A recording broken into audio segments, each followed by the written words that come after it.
Some are sounding the alarm about what could be a major problem for Louisiana. It's not a storm that's coming, instead a problem that's been eating away at the state for almost 100 years, coastal erosion.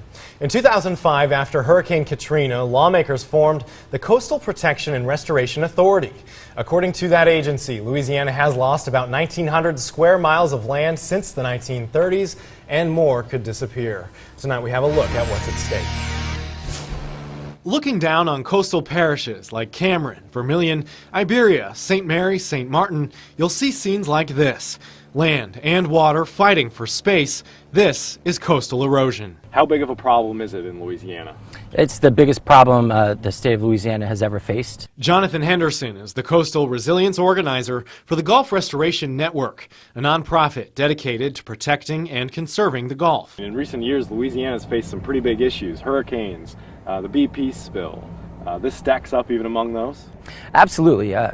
Hurricanes, Hurricane Katrina, for instance, would not have done as much damage to, say, the city of New Orleans had we had that 1,900 square miles of land in place to help prevent that storm surge. Let's look at the land loss numbers. Some estimate the state is actually losing about 30 square miles of land every year. That's about a football field's worth every hour.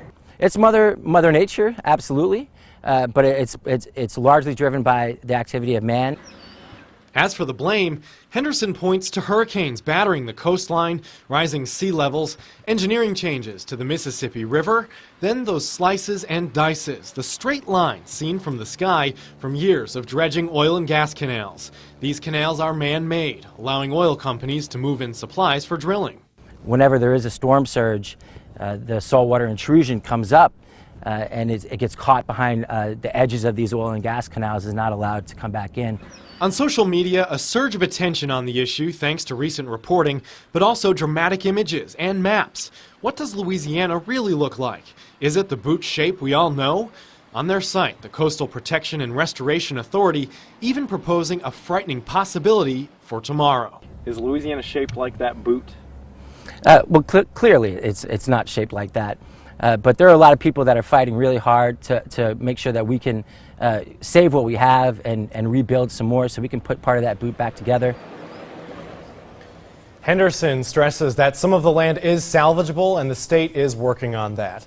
There's a sweeping coastal restoration master plan that's being implemented, but funding it is the issue. But just yesterday, the state submitted a list of 5 projects, all in the running for money from the Restore Act. That's money BP is paying after the crude disaster. And by the way, coastal erosion is at the center of a controversial lawsuit filed by New Orleans Levee Board last year against the oil and gas industry. The board is suing almost 100 companies, alleging that they're contributing to coastal erosion and saltwater intrusion by not maintaining those oil and gas canals like the ones you saw in that piece. That lawsuit, by the way, currently making its way through federal court. More news, everyone, right after this. Even if I didn't sell Fords, I'd still